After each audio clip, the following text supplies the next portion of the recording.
is change so hard? I think this is a question we can all identify with. Certainly, we have all wrestled with this, and I think it can be the source of a lot of frustration when we're trying to start new healthy habits or when we're trying to ditch some of the unhealthy habits.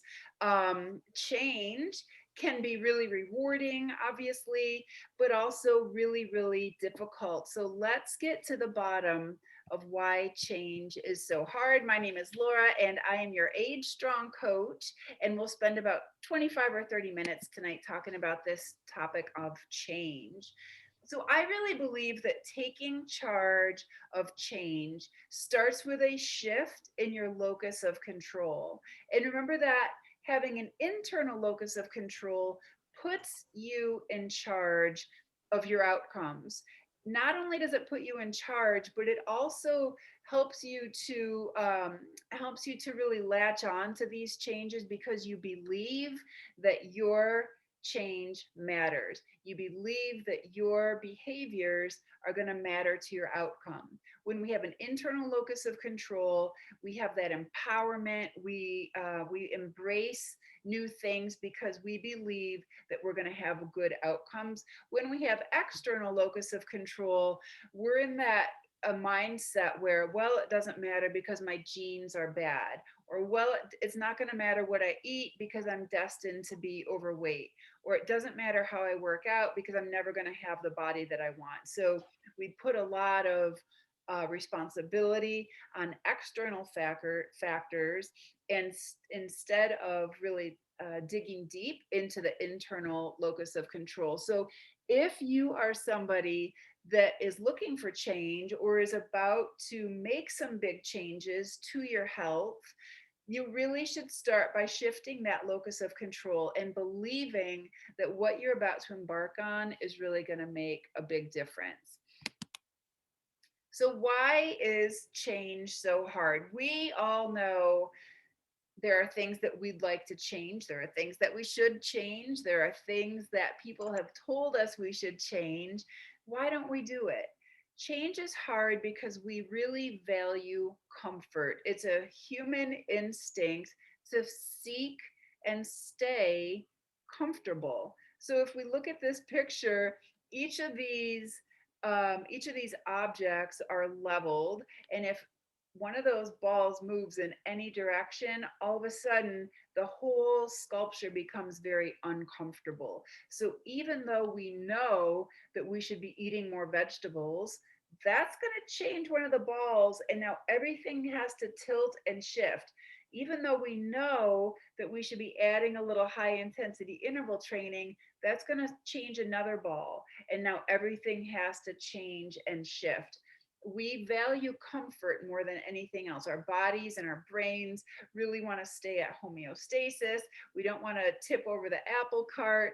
So change is hard because we really value comfort. And until we are more uncomfortable staying the same, it's hard to initiate a change. So sometimes we have to get super uncomfortable with an unfortunate medical diagnosis, or we become physically uncomfortable, like our knees just can't take the inactivity anymore, or our backs can't take the extra weight anymore, or our clothes don't fit the way that we want them to, or we become uncomfortable seeing ourselves in photographs. We aren't going to change until we become too uncomfortable doing the same thing to make the uncomfortableness of change be worthwhile. So you're totally normal. If change is hard for you, you're totally normal because change is hard. It's going to require you to be uncomfortable. I think another reason that change is hard is because we wait for motivation. And some of you watching this have shared with me already that, oh, I'm just not motivated to work out, or I just can't get motivated to eat more vegetables, or I really like walking, but I just can't get motivated to do the strength training that you keep talking about. Well, I am here to tell you that you should not wait for motivation. Motivation is going to happen about 20 minutes into the activity. It normally doesn't start before before the activity. Change is really hard if you are waiting for motivation to get started. Motivation is a byproduct of change. It's not an instigator of change. Okay, so just put that right out of your mindset. Also, don't necessarily look outside of yourself for motivation. Some of you have been very kind and shared that you get really motivated by some of my posts, and that's great. But I also want you to remember that even on the days that you're not motivated, or even on the days that I don't post something motivating, I still want you to get started, especially if you have big change in mind, especially if you are trying to really reduce your risk of disease or prolong your health span or really age strong and do all the different things that we talk about in these lessons and in our group. So don't wait for motivation to change. Okay, this one is a real sore subject for me because I think a lot of times we focus on the fluffy stuff instead of focusing on what we really need to be focusing on. So change can be hard because we focus on the fluffy stuff. So let's say you want to really change your body composition. You've noticed that you're starting to lose muscle, you've noticed that you're starting to gain a little bit more fat mass, so you say, oh, you know what I'm going to do? I'm just going to drink more water. I heard that drinking water is really good. And drinking water is really good, obviously, but that's a little bit fluffy for what we really need to be doing. We aren't focusing on what we really need to focus on, which is body composition. If you want to change your body composition from too fat to more muscular, what do you need to do? Not necessarily drink more water. You have to do strength training and you have to do growth hormone training. So when you're looking to start a new goal, make sure that you're really focusing on some impactful behaviors. Maybe you're saying, oh, you know what I really want to do is get my cholesterol down so that I can go off this cholesterol medicine once and for all. And what I think I'm going to do is start drinking red wine because I heard that's really good for cholesterol. I feel like that's a little fluffy. I Yeah. feel like adding wine to make your cholesterol change is probably a little fluffy. And this is where some honesty comes into play. This is where talking to a coach might come into play. This is where stripping away all the easy stuff and all the comfortable stuff has to happen. And we really have to be brutally honest about what your body needs most and focus on stuff that really matters. I think one of the other things that we do is we undercomplicate it. When you want to make a big change, like changing your body composition, you want to go from too flabby to very muscular, or even just a little bit more muscular. Don't underestimate how many steps that really takes. And I thought the picture of the labyrinth was so appropriate here because think of where this little ball has been. Think of the journey that it's been on from the starting point through all these little turns and these little this maze. Those are all the steps that it took you to get to the body composition where you are right now. Before we can change that, we have to undo all that. We have to undo all those habits of being sedentary or doing exercise that doesn't stimulate muscle growth. And we have to undo probably some eating patterns. We have to undo the time of day that you're eating. We might even have to undo some of the prescription drugs that you're on that are keeping you a little bit fat. So there's a lot of undoing that has to be done before we can start these new changes. So don't underestimate those 20 steps. Undo those 20 and now we're building 20 new steps. It is super complicated, and that's again why accountability is good. That's why sometimes having a coach is good, because we don't always see things clearly, we don't always see things honestly. Sometimes it takes somebody from the outside to see the path for us and share in that journey to make sure we're not skipping any steps. Sometimes change is hard because we overcomplicate it. We just saw that picture of the labyrinth, and for a lot of us now, oh my God, Laura said there's 20 things I have to undo and then 20 things I have to redo. This is too much. I'm scared. That's uncomfortable. That's a lot. I'm not motivated. And so we don't do anything. It's okay to get your hands dirty. I want you to embrace the hard. I want you to be really comfortable being uncomfortable and just get your hands dirty and step in. Step into that labyrinth. It is going to be a long, winding road, and we might take some wrong turns, but you have got to step into it and get your hands dirty. So, if you are, again, I'm going to use the example of changing your body composition. We know that as we age, we need to have as much muscle on our body as possible and as little fat as possible. That combination of high muscle and low fat is going to reduce our risk for many diseases and improve our likelihood of having an adventurous and independent lifestyle. It is hard to do it, but you know those 20 steps.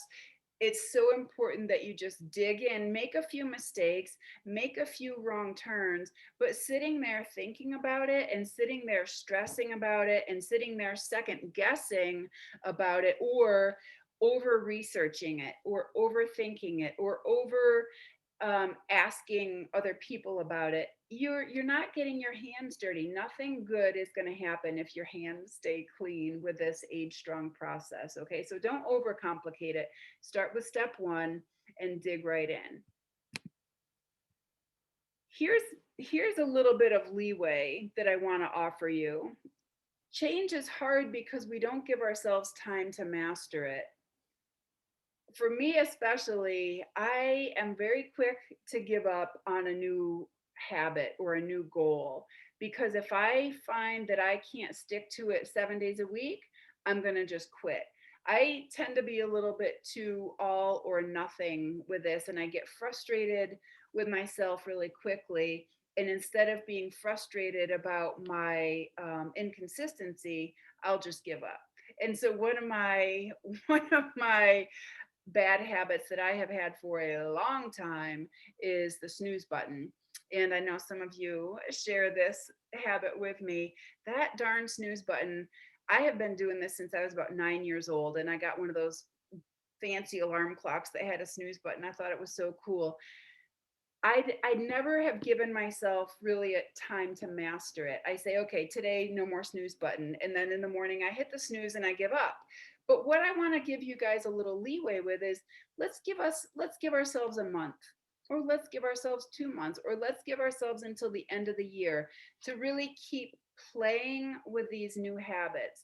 Maybe you want your habit to be to get up 20 minutes early so you can do your posture exercises before your day starts, and you've failed and you failed and you failed and you can't seem to get up 20 minutes early, and you think, oh, I'm not motivated, or oh, I have all these other things to do, or oh, but what am I going to do? What are the exercises going to be once I get up and actually start my posture exercises? I'm not sure which ones I should even do. Give yourself a month or 2 months or till the end of the year to get all those questions figured out and out of your head, and really give yourselves time to keep working this new habit and to master it. Don't be so hard on yourself to think that you decide today that you're going to wake up 20 minutes early and automatically we should be able to do it. That's putting a lot of unnecessary pressure on yourself and unrealistic pressure on your willpower and your ability to follow through perfectly the first time. So give yourself a deadline with whatever your change, whatever habits it is that you're trying to change. Give yourself a firm deadline. Be realistic, be fair, and then go for it and see how well you do with that timeline. Okay, so here's the little template that I prepared for you as you work through your habits and your change. I think if we really want to change our habits, we have to start by changing our time. We're all given the same 24 hours in a day. How we use that time, though, can tell us a lot about our habits and where we might have little pockets of opportunity to change. So if we look at this template, I started it at 5 a.m. because I know some of you are up at 5 a.m. or maybe that's when you're going to have this opportunity to make some big changes. So what I would challenge you to do is maybe print out 3 or 4 of these templates. And for the first 3 days, all I want you to do is jot down how you spend your time. So it's not a planner, it's actually more of a log. So if you wake up tomorrow morning at 6:30, I want you to write down in the slot that says 6:30, wake up. If you spend the next 30 minutes watching the news or scrolling through Facebook or puttering around the house, picking up clothes or tidying or getting your kids off to school or whatever, I want you to jot that down. And I want you to keep this with you all day. And I want you to keep jotting down every 30 minutes how you are spending your time. I want you to, if you go to bed at 10 o'clock, I want you to write that in. This is in military time. So for some of you, that means there'll be math involved. Do this for 3 days and really get a sense of how you spend your time.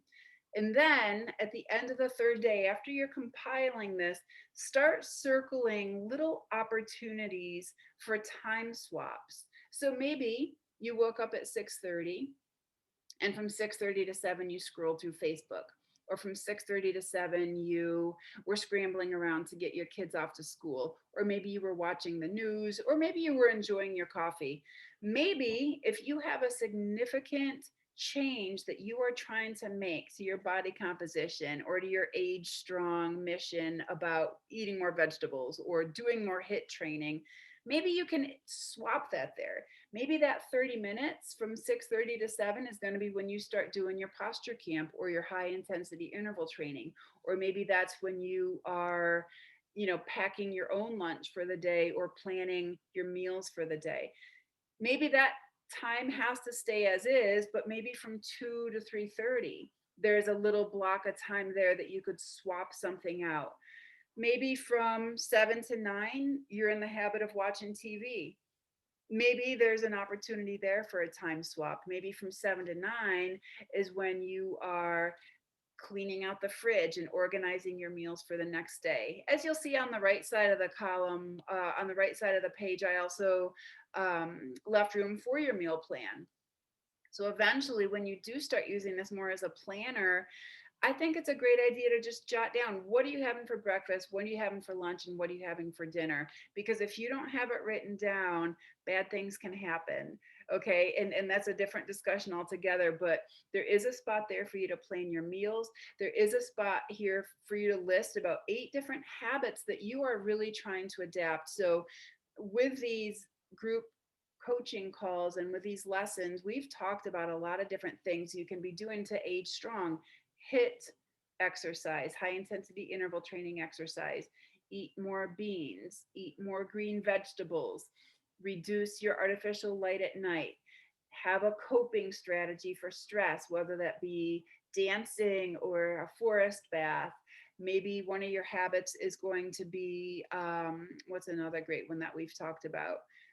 Posture, strength training, etc. So maybe some of those have really spoken to you, and those are the few that you're really going to dig into and get your hands dirty with. Keep listing those. I think every day, list those habits that you're really trying to dig into now, with a timeline that you set for yourself in mind, and make sure that there's room in your time swap to address those things. This will get easier and easier, I think, and I think it's gonna show you more and more little pockets of opportunity for big change. Because remember that waiting for motivation is not going to work, but making time for it is definitely going to work. If you see it written down in black and white, it's going to be very hard at the end of the day and at the end of the week to keep seeing that there with an X through it. I'd much rather you put a nice big satisfying check mark through it. So consider how you're spending your time right now and consider where you might have little opportunities for time swap. And then finally, I just want you to remember, and I love the image of the Rubik's Cube. because it shows us that it is a puzzle. Aging strong is a puzzle. Good health is a puzzle. Having longevity and a long health span and vigor and adventure, all of that is a puzzle. However, we know what all the pieces are. We know the 54 moving parts. We know the components. We know the science. We know what we need to do. And it is possible to get this Rubik's Cube aligned so that all those pieces are operating in synchrony to help you achieve your goals. Change is possible, but you have to change for that change to happen. You have to change all of the things that we just talked about. You have to change being comfortable, and you have to change your willingness to just get your hands dirty. You have to change some of the habits that you already have. You have to backtrack all those habits and attitudes so that the new habits have room. You have to change the way that you spend your time. You have to change your honesty level about really focusing on stuff that matters, not just fluffy stuff that doesn't provoke change, which then deflates our motivation. So you can change.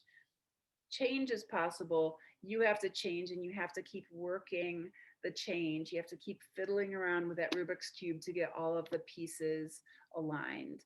If you are having any trouble at all getting on the right path to change, I would love to help. You can visit my website at, of course, yourkneeshurt.com and click on the link that says schedule a consultation or work with Laura or contact Laura, and I'd be happy to help set you on the right path to change.